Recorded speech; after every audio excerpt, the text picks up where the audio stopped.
देखो कौन आया, कौन चाले, एक ज चाले।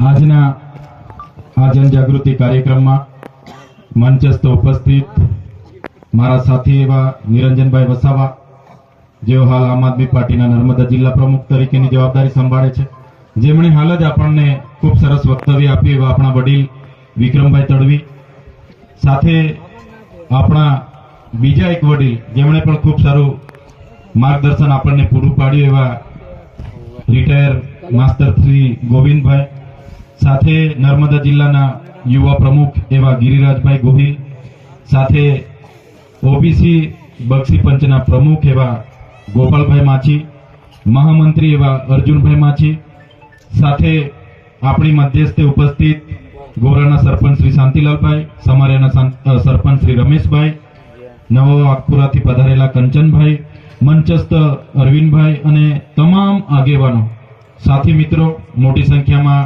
ઘણા સમયથી બધા આતુરતાથી રાહ જોઈને બેઠા હતા. અમારે ડેડિયાપાડા પણ એક કાર્યક્રમ હતો એટલે મોડા પડ્યા, છતાં તમારો બધાનો ઉત્સાહ ઉમંગ જોઈને અમને પણ બે વાત કરવાની તક સારી મળી છે. ત્યારે અહીં ઉપસ્થિત તમામ મંચસ્થ સામે બેઠેલા વડીલો, યુવાનો, માતા બહેનો, ભૂલકાઓ બધા માટે આપણે એકવાર જોરદાર તાળીઓ પાડી લઈએ.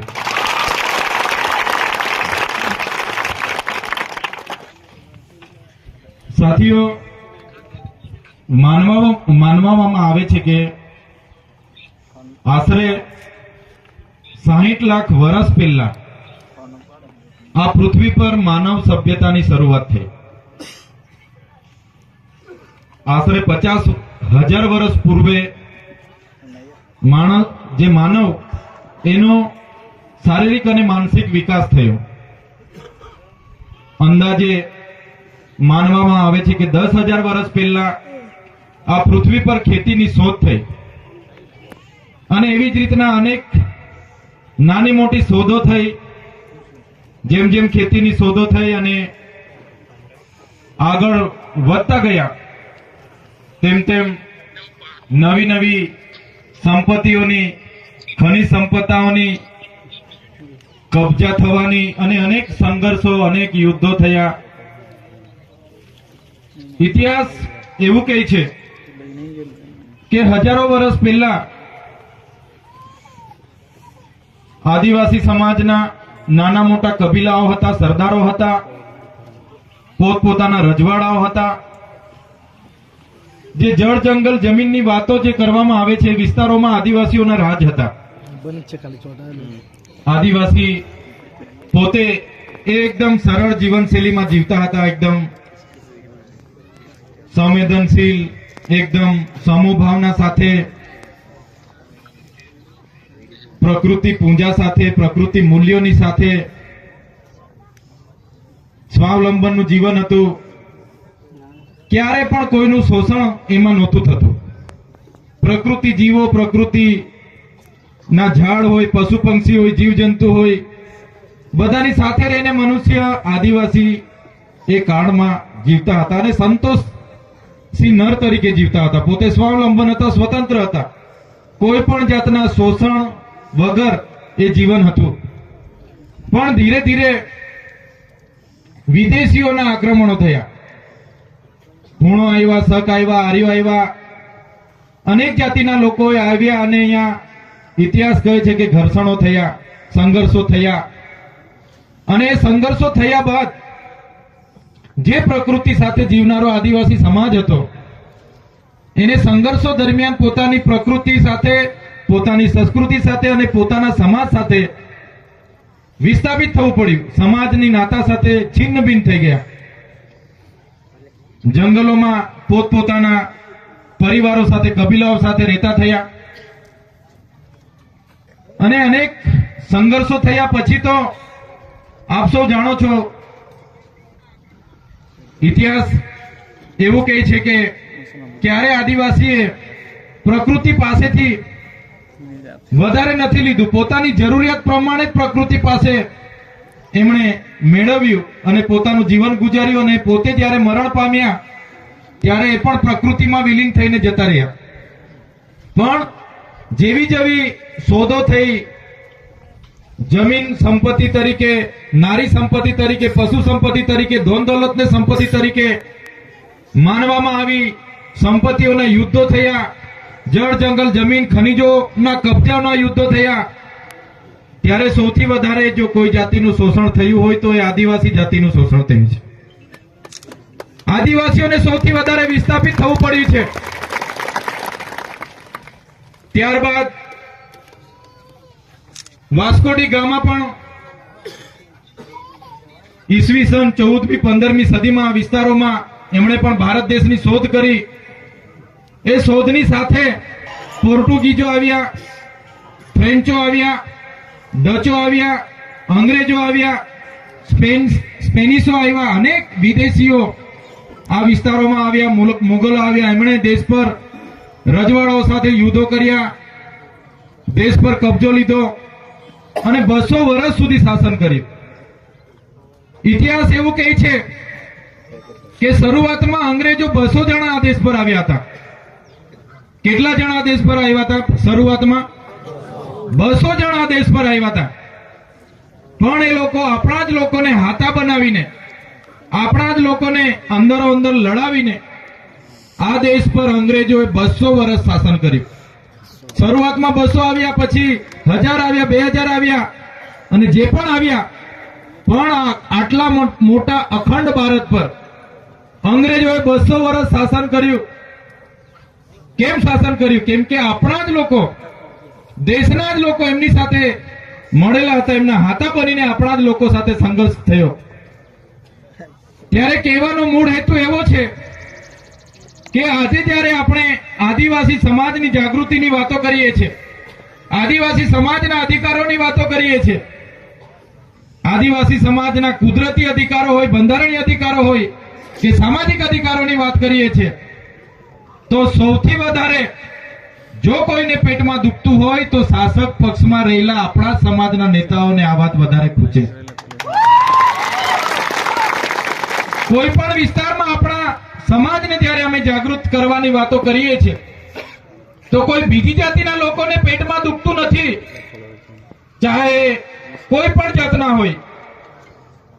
કોઈનું સ્ટેટમેન્ટ આ જનજાગૃતિ વિરોધમાં આવતું નથી. એ લોકોનું પણ સમર્થન રહે છે. એ લોકો પણ કહે છે કે ભાઈ આદિવાસીઓને પણ સમાનતાની ધારામાં લાવો. કોઈ પણ કાસ્ટના લોકો આપણા અધિકારો છીનવવાની વાત નથી. એ લોકો કહે છે કે સમાનતાની ધારામાં લાવો. પણ સૌથી વધારે જો પેટમાં આપણા જનજાગૃતિના કાર્યક્રમના લીધે કોઈને થતું હોય તો આપણા સમાજના લોકો જે વર્ષોથી સત્તા ભોગવે છે એમને ચિંતા છે કે કાલે ઉઠીને અમારી સત્તા જતી રહેશે, એટલા માટે એ લોકો આપણા વિરોધમાં આપણને ખોટા ચિતરવાની વાત કરે છે. આપણે સામાજિક અધિકારો માંગીએ છીએ, કુદરતી અધિકારો માંગીએ છીએ, બંધારણમાં આદિવાસીઓને મળેલા અધિકારો માંગીએ છીએ. ત્યારે એ લોકો કહે છે કે આ તો જાતિવાદી કરે છે, આ લોકો પ્રાંતવાદી છે, અલગતાવાદી છે, આ લોકો નક્સલવાદી છે, આ લોકો છેતરવાની કર્યા છે. એ આપણા નેતાઓ જ આપણા લોકોને ભ્રમમાં નાખે છે. આ કોઈ છેતરવાની વાત નથી.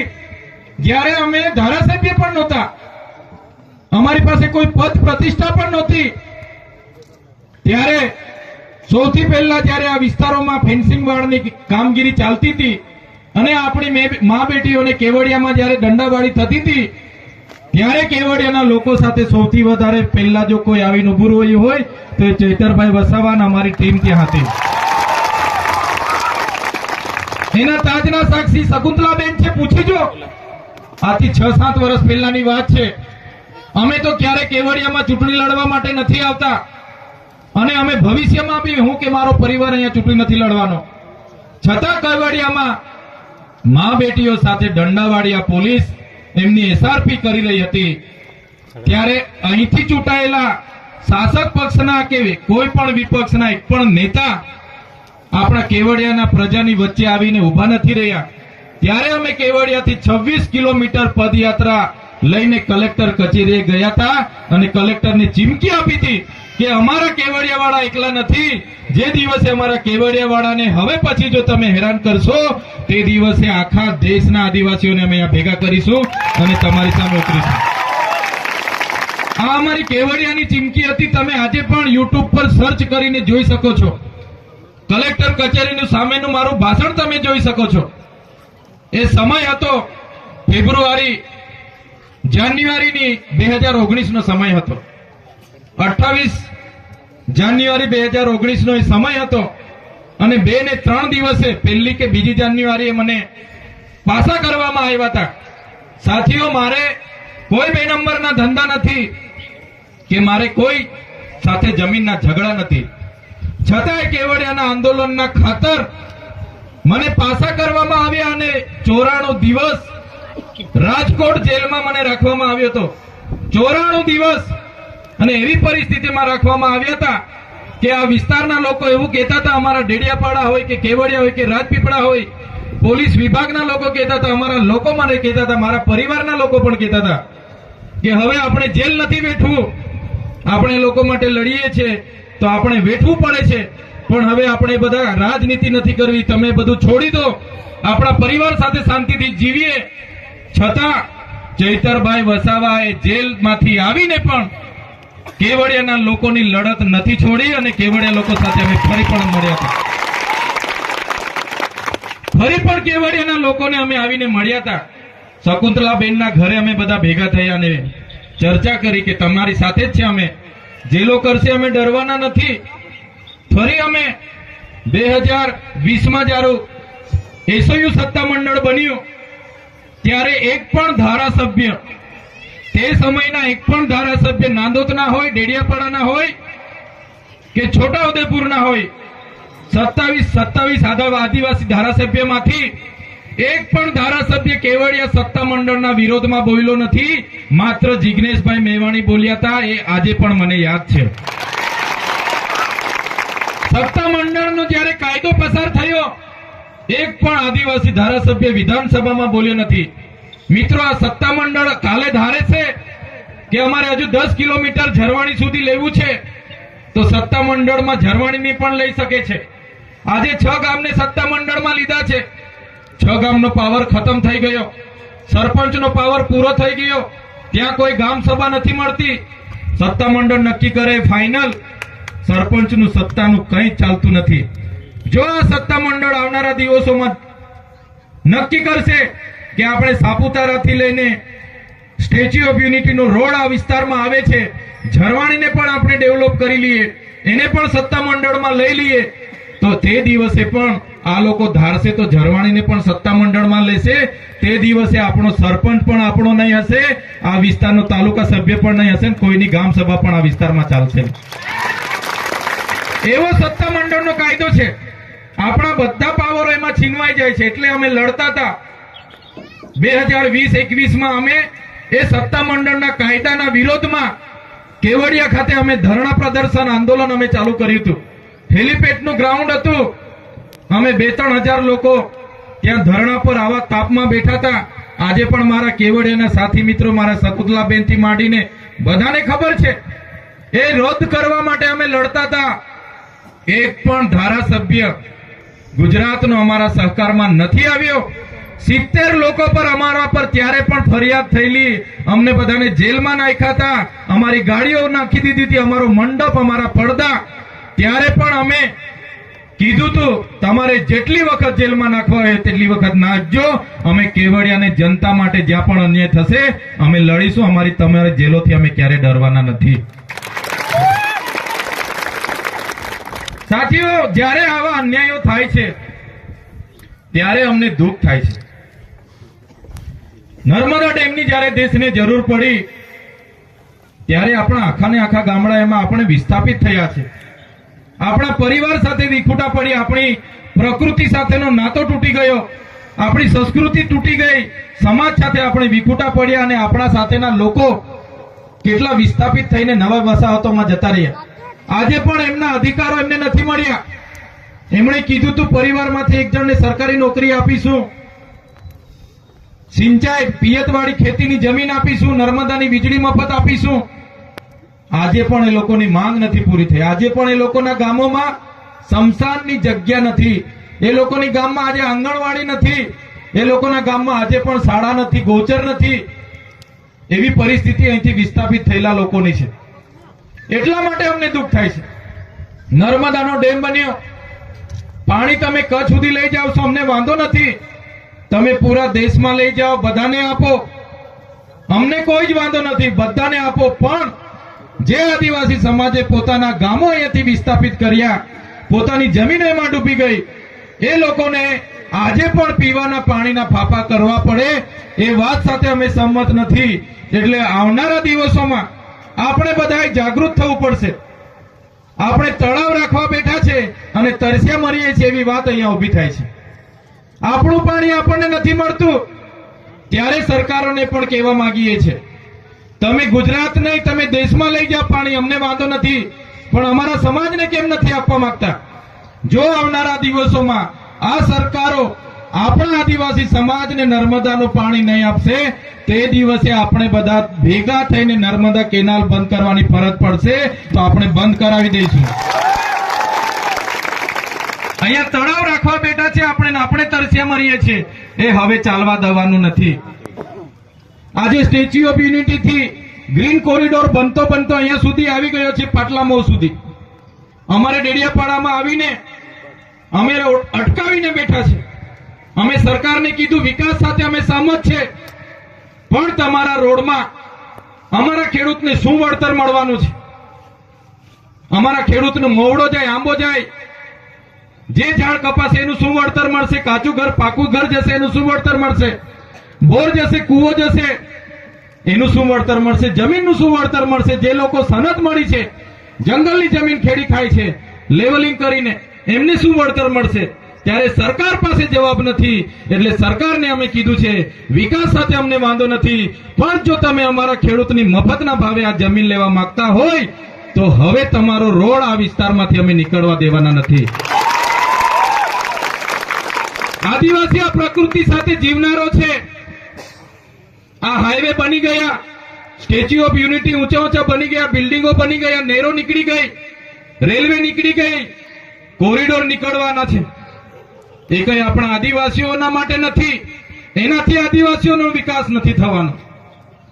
એ વિકાસ એ પૂંજીપતિઓનો, ઉદ્યોગપતિઓને આ વિસ્તારમાં લાવવા માટેનો, આ વિસ્તારમાં જે ખનીજોના ભંડારો છે એને કાઢવા માટેનો આ લોકો આગોતરું પ્લાનિંગ કરી રહ્યા છે. તો સાથીઓ, આજે તમે કેવડિયાવાળા એકલા નથી.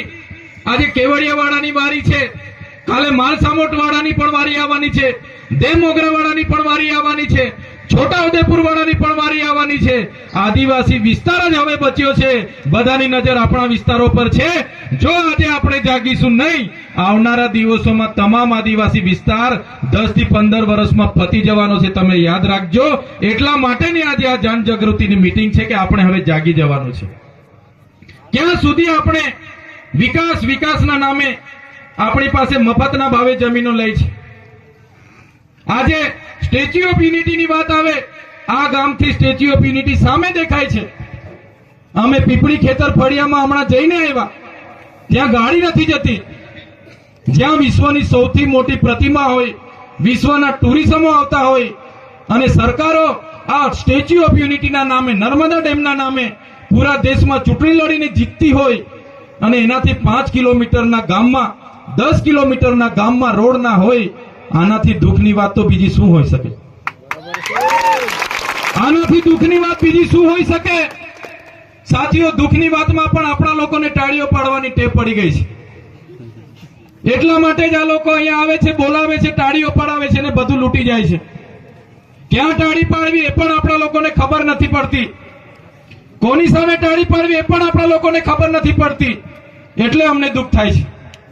આજે સ્ટેચ્યુ ઓફ યુનિટીના 7 થી 8 કિલોમીટરના ગામ પીપળી ખેતરમાં અમે હમણાં જઈને આવ્યા, રોડ નથી. ત્યાંની બહેનોએ કીધું, એક બેન ડિલિવરીમાં હતા, પ્રસૂતિની પીડાથી ઝોલીમાં લઈ જતા મરી ગયા.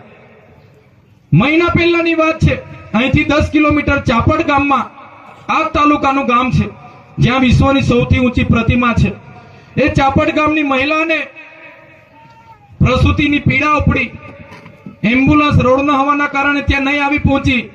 ગામના યુવાનો ઝોલીમાં નાખીને નીકળ્યા. 5 થી 7 કિલોમીટર ચાલીને જવાનું હતું. રસ્તે ડિલિવરી થઈ ગઈ. બાળકને જન્મ આપ્યો. પ્રકૃતિની દયાથી બેન બચી ગયા. પણ એની બાજુનું ગામ જે તુરખેડા ગામ છે, ત્યાંની મહિલાની પણ આ જ પરિસ્થિતિ ઊભી થઈ. પ્રસૂતિની પીડા ઉપડી. ગામના યુવાનો વડીલો ઝોલીમાં લાખીને લઈ જતા હતા. એટલી પીડા ઉપડી કે બેનને રસ્તામાં ડિલિવરી થઈ ગઈ અને બેનને પોતાની જીવ ગુમાવવો પડ્યો. શા માટે આદિવાસીઓ સાથે અનદેખી કરવામાં આવે છે? મોટી મોટી સમાનતાની વાતો થાય છે, પણ વરવી વાસ્તવિકતા એવી છે કે દેશના આઝાદીના 78 વર્ષ પછી પણ અમારી જમીનો સંપાદન થઈ, એનું વળતર નથી મળ્યું. વિસ્થાપિતોને એની માંગો નથી પૂરી થઈ. આ વિસ્તારોમાં શિક્ષકો માટે અમારે આંદોલનો કરવા પડે, રોડો માટે અમારે આંદોલનો કરવા પડે, સ્કૂલો માટે અમારે આંદોલનો કરવા પડે, યુવાનોના રોજગારી માટે આંદોલનો કરવા પડે, જંગલની જમીનો માટે અમારે આંદોલનો કરવા પડે, નર્મદાના પાણી માટે અમારે આંદોલનો કરવા પડે. તો આ સરકારોને હવે કહેવા માંગીએ છીએ, નર્મદામાં અમે જમીનો આપી, કરજણમાં અમે જમીનો આપી, ઉકાઈમાં અમે જમીનો આપી, કડાણામાં અમે જમીનો આપી, રોડોમાં અમે જમીનો આપી, નહેરોમાં અમે જમીનો આપી, હાઈ ટેન્શન લાઈનોમાં અમે જમીનો આપી, જીઆઈડીસીઓમાં જમીનો આપી, જીએમડીસીઓમાં જમીનો આપી, સરકારી ભવનો બનાવવામાં જમીનો આપી, છતાં અમારો વિકાસ નથી થતો. તો સરકારોને કહીએ છીએ, જો તમે અમારો વિકાસ કરવા નહીં માંગશો તો આવનારા દિવસોમાં દેશનું 29મું રાજ્ય ભીલ પ્રદેશ અમે બનાવવા જઈ રહેલા છે. એની રાજધાની અમે કેવડિયા બનાવીશું. અમને અલગ 29મું રાજ્ય અમારું સ્વતંત્ર આપી દો.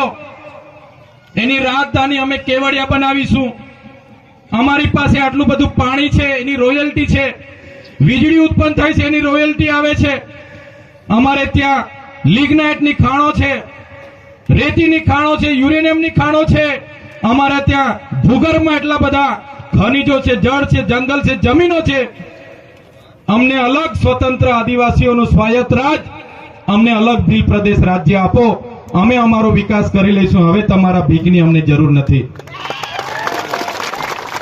ક્યાં સુધી અમે, અમારા સાથી મિત્ર નિરંજનભાઈએ કીધું, ક્યાં સુધી અમે આંદોલનો કરીશું, ક્યાં સુધી અમે ધરણાઓ કરીશું, ક્યાં સુધી અમારા જમીનોના વળતરો માટે ભીખ માંગીશું, ક્યાં સુધી લડેંગે જીતેંગે, ક્યાં સુધી જિંદાબાદ મુર્દાબાદ કરતા રહીશું. એટલે હવે જે પણ અમારી બાપ દાદાએ જીતેંગે લડેંગે કર્યું હશે, અમારા બાપ દાદાએ જે પણ ધરણા પ્રદર્શન કર્યા હશે, અમે હવે યુવાનો તૈયાર નથી. હવે સરકારને અમે સીધી ને સરળ ભાષામાં કહેવા માંગીએ છીએ, દેશનું 29મું રાજ્ય અમને ભીલ પ્રદેશ આપી દો. અમે અમારો વિકાસ કરી લઈશું. એની રાજધાની અમે કેવડિયા બનાવવા જઈ રહેલા છે અને અમારા સમગ્ર આદિવાસી સમાજનો અમે વિકાસ કરી લઈશું. આજે આપણે તમે જોઈ લો, દેશમાં 8% આદિવાસી વસ્તી છે, ગુજરાતમાં 15% આપણી વસ્તી છે, છતાં નિર્ણાયક ભૂમિકામાં આદિવાસી નથી. બજેટ તૈયાર થાય છે, એમાં આપણા લોકો નથી. સચિવાલયમાં આપણા લોકો નથી. કલેક્ટર હોય, એસપી હોય, એમાં આપણા લોકો નથી. આજે યુનિવર્સિટીઓના કુલપતિ આપણા લોકો નથી. ન્યાય પ્રણાલિકાઓમાં આપણા લોકો નથી. જ્યાં પણ નિર્ણય લેવાનો હોય છે ત્યાં આપણા લોકોને સાઈડ પર કાઢવામાં આવ્યા છે. કરોડો અબજોના બજેટો બની જાય છે, પણ ગેર આદિવાસી લોકો એ બજેટો સગે વગે કરવા અને મંત્રીઓના હાથા બનાવીને, અહીંના ધારાસભ્યોને હાથા બનાવીને, સાંસદોને હાથા બનાવીને અહીંની જમીનો આજે લૂંટાઈ રહી છે. આજે 73 એની જમીનો કેવડિયામાં કલેક્ટરોએ શ્રી સરકાર કરીને એમના મળતિયાઓને આપી દીધી. એક પણ નેતા બોલવા માટે તૈયાર નથી. ઊંચા ઊંચા ભવનો બની ગયા, બિલ્ડિંગો બની ગયા. એક પણ નેતા ખેડૂતો સાથે આવીને ઉભો રહેવા તૈયાર નથી. અહીંયા એટલી મોટી એજન્સીઓ બધી આવી. સફારી પાર્ક જેવા સફારી પાર્ક 200 કરોડના ટ્રાઇબલ બજેટથી બનાવવામાં આવ્યો અને રૂપિયાના ટોકનથી રિલાયન્સને આપી દેવામાં આવ્યો. એક પણ નેતા બોલવા તૈયાર નથી. શા માટે આદિવાસીઓને આટલો બધો અન્યાય થાય છે? શા માટે? દેશના આઝાદીમાં અમે કહીએ છીએ, આઝાદીમાં આદિવાસી સાથે કેમ અન્યાય? જ્યારે અમે આદિવાસીઓ માટે બોલીએ છીએ ત્યારે કેટલાક નેતાઓ અમને જાતિવાદીમાં ખપાવે છે, કેટલાક અલગતાવાદીમાં, પ્રાંતવાદીમાં. વિકાસ વિરોધીમાં નક્સલવાદીઓમાં અમને ચિતરે છે, ત્યારે અમે કહેવા માંગીએ છીએ અમારા અધિકાર, કુદરતી અધિકાર અમને જોઈએ છે, બંધારણીય અધિકારો અમને જોઈએ છે. આ વિસ્તારોમાં આજ દિન સુધી અનુસૂચિત 5 લાગુ નથી થઈ, પૈસા 1 લાગુ નથી થયા. શા માટે? 73 એના અમારા કાયદાનું ઉલ્લંઘન કરવામાં આવે છે. બંધારણમાં જે પણ માનવતાવાદી કાયદાઓ બનાવવામાં આવ્યા છે એનું આ અધિકારીઓ દ્વારા અર્થઘટન કરીને, ખોટું અર્થઘટન કરીને ઉલ્લંઘન કરવામાં આવે છે. ત્યારે અમારે હવે આ બધું સહેવાનું, અમે સહેવાના નથી. જે રીતે તેલુગુ લોકોને તેલંગાણા મળ્યું છે, મરાઠાઓને મહારાષ્ટ્ર મળ્યું છે, ગુજરાતીઓને ગુજરાત મળ્યું છે, પંજાબીઓને પંજાબ આપવામાં આવ્યું, નાગા લોકોને નાગાલેન્ડ આપવામાં આવ્યું, ઝારખંડ બન્યું, છત્તીસગઢ બન્યું, ઉત્તરાખંડ બન્યું. એ જ રીતે આદિવાસીઓને અલગ ભીલ પ્રદેશ આપી દો, અમે અમારા આદિવાસીઓનો વિકાસ કરી લઈશું. અને એમાં અમે ક્યારે કોઈને, આ લડતમાં અમે કોઈને વિચારવાના નથી. ઘણીવાર કહેવામાં આવ્યું અમે કાલે આપી દઈએ, પણ કઈ રીતના વિકાસ થશે? આટલી મોટી દેશમાં 80% ખનિજ સંપદાઓ આદિવાસી વિસ્તારોમાં છે, તો પણ આજે 80% આદિવાસી ગરીબ રેખાના નીચે જીવે છે. આજે દેશમાં નાના મોટા ડેમો હોય, ખનિજોની ખાણો હોય, કારખાના હોય, જીઆઈડીસી હોય, સરકારી આવાસો હોય, રોડ હોય, રસ્તા હોય, કોરિડોરો હોય, નહેરો હોય કે રેલવે હોય. આજે દેશમાં 1,40,00,000 લોકો આદિવાસીઓને વિસ્થાપિત કરવામાં આવ્યા છે. આજે 1,40,00,000 આદિવાસી પોતાની જમીનોથી વિભિન્ન થઈ ગયેલો છે, પોતાની સંસ્કૃતિથી, પોતાની પ્રકૃતિથી ભિન્ન ભિન્ન થઈ ગયેલો છે, પોતાના સમાજથી છિન્ન ભિન્ન થઈ ગયેલો છે. ત્યારે આજે આદિવાસી બેહાલ છે.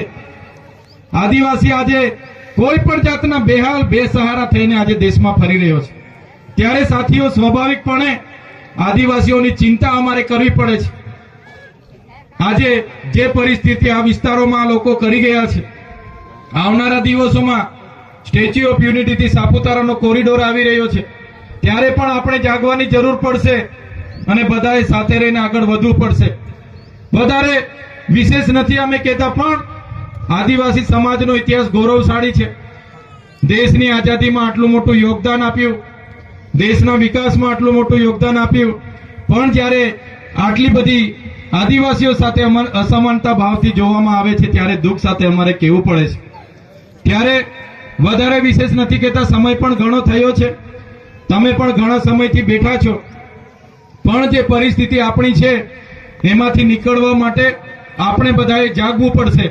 જે નેતાઓને આપણે ચૂંટીને મોકલીએ છીએ, ચાહે તાલુકા પંચાયતનો હોય, જિલ્લા પંચાયતનો હોય, ચાહે ધારાસભ્ય હોય કે સાંસદ સભ્ય હોય, એ આપણું પ્રતિનિધિત્વ ત્યાં વિધાનસભામાં કે સંસદ સભામાં કરતા નથી. એના કારણે જ આજે આપણે દુઃખી થયા છે. ત્યારે સાથીઓ, મૂળ વાત, આવનારા દિવસોમાં જે પણ ચૂંટણીઓ આવશે, એ ચૂંટણીઓમાં તમારું પ્રતિનિધિત્વ કોણ કરી શકે છે, તમારા માટે કોણ ગ્રાઉન્ડ પર અને સદનમાં બોલી શકે છે, એવા નેતાને તમે પસંદ કરીને જ આવનારા ભવિષ્યમાં આગળ મોકલજો. તો જ આપણા બધાનો કંઈક નિવાડો આવશે એવું માનું છું. સાથે સાથે આજના આ કાર્યક્રમમાં અમને બધાને તમે લોકોએ આમંત્રિત કર્યા, અમારું સન્માન કર્યું, અમારા સ્વાગત કર્યા, અમને સાંભળ્યા, એ બદલ બધાનો આભાર માનીએ છીએ. સાથે સાથે બધાને ઉલગુલાલ, આપ કી જય, સ્વકર્તા પિતૃ કી જય, બધાને જોહાર, પ્રકૃતિ કી જય, ભારત માતા કી જય. જય ભીલ પ્રદેશ સાથે વિનમું છું. બધાનો ખૂબ ખૂબ આભાર, ધન્યવાદ. જય આદિવાસી. ખૂબ ખૂબ આભાર.